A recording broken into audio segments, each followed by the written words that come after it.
हम लोग देखने वाले हैं साइंस के क्वेश्चन और उसको एक्सप्लेन भी करेंगे कि क्यों ऐसा हो रहा है। ठीक है, तो पूछा है which of the following have lowest mass, electron, proton, neutron या ऑल हैव इक्वल मासेस। इनमें से किसका मास ज्यादा होता है, तो सॉरी सबसे ज्यादा होता है या कम होता है, जैसे करके भी आप निकालना चाहें तो इलेक्ट्रॉन, प्रोटॉन, न्यूट्रॉन या सबका इक्वल मास होता है, ये क्वेश्चन है। ठीक है, तो इसको देखते हैं। सबसे पहले इलेक्ट्रॉन पे चार्ज क्या होता है, -1.6 इंटू 10⁻⁻19 कूलम होता है।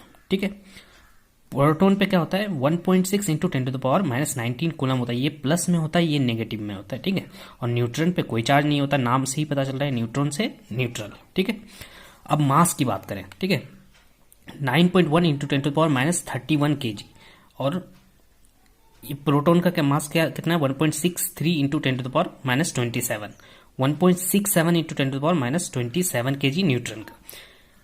अब बात किया है किसका मास का।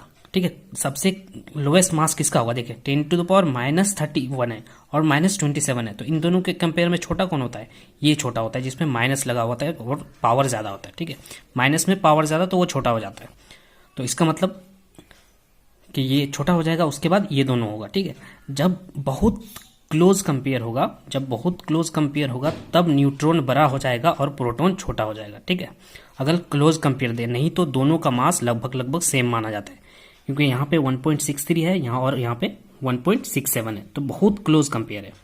ठीक है, और एक चीज पूछा जाता है कि इनमें से कौन है इलेक्ट्रॉन, प्रोटॉन, न्यूट्रॉन जिसका मास नेग्लिजिबल माना जाता है, तो वो हो जाएगा इलेक्ट्रॉन का मास नेग्लिजिबल माना जाता है, क्योंकि ये है 10⁻31 kg। ठीक है, किलोग्राम, तो ये नेग्लिजिबल माना जाता है। और एक चीज पूछा जाता है क्या, देखिए ये वाला तो नेग्लिजिबल हो गया। अब देखिए न्यूट्रॉन पे चार्ज क्या हो गया, न्यूट्रॉन पे चार्ज कितना क्या हो गया, न्यूट्रल, यानी कि कोई चार्ज नहीं।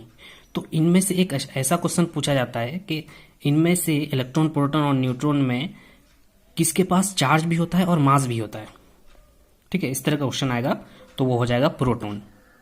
प्रोटॉन के पास चार्ज भी है और मास भी है, लेकिन अगर इलेक्ट्रॉन की बात करें तो इलेक्ट्रॉन के पास चार्ज तो है लेकिन मास नेग्लिजिबल है, ना के बराबर है। ठीक है, और न्यूट्रॉन की बात करें तो ये इस पे कोई चार्ज नहीं और मास तो है लेकिन चार्ज नहीं है, तो इसके अकॉर्डिंग क्या हो जाएगा आंसर, प्रोटॉन हो जाएगा। समझ में आया कि कौन सा ऐसा है इलेक्ट्रॉन, प्रोटॉन और न्यूट्रॉन में से जिसके पास मास भी है, चार्ज भी है। मास तो इनका भी है लेकिन बहुत कम है, इसलिए इसको नेग्लिजिबल मानते हैं इलेक्ट्रॉन का मास को।